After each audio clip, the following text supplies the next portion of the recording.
Carlos Ghosn has been ousted as chairman of Nissan following allegations of financial misconduct. Accredited for turning around both Renault and Nissan, Ghosn was arrested on Monday after accusations of underreporting his salary and using company assets for personal use.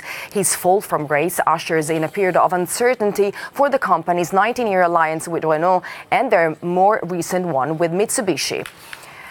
Joining me now is David Bailey, Professor of Industrial Strategy at Aston University in the UK. Good afternoon. How did this unanimous decision by Nissan's board come about? It wasn't a surprise at all. So given the very serious allegations made against Ghosn earlier in the week, I expected the Nissan board and also Mitsubishi to follow to basically sack Ghosn. Of course, Renault have said they want to see what the allegations are before they do anything. So at the moment, we're in this kind of unusual situation where he's been partly removed from some of his jobs, but still have some of the others. But basically, very serious allegations against him. He's been sacked by Nissan. This has really thrown a spotlight on the alliance between the three giant car makers that he headed. Are we any clearer about what is going to happen here?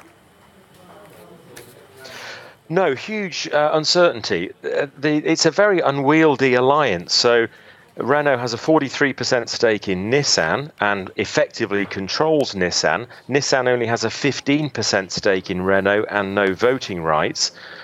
Nissan in turn also controls Mitsubishi, but it's Nissan that's grown rapidly in recent years. It's much bigger than Renault. It generates most of the profit, and yet it's Renault that has the control.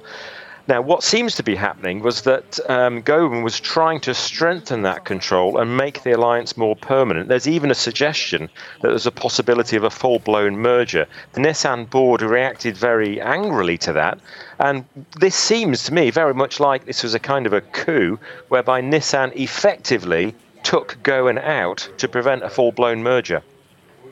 And how much of an impact will Ghosn's absence have?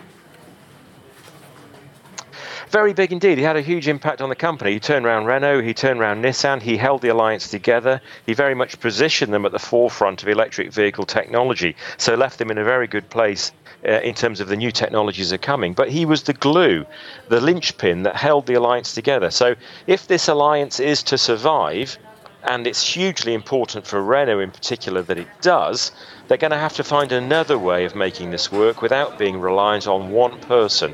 So that's going to need some sort of new structure that brings the three companies together. Thank you very much, David Bailey, a professor of industrial strategy at Aston University in the UK.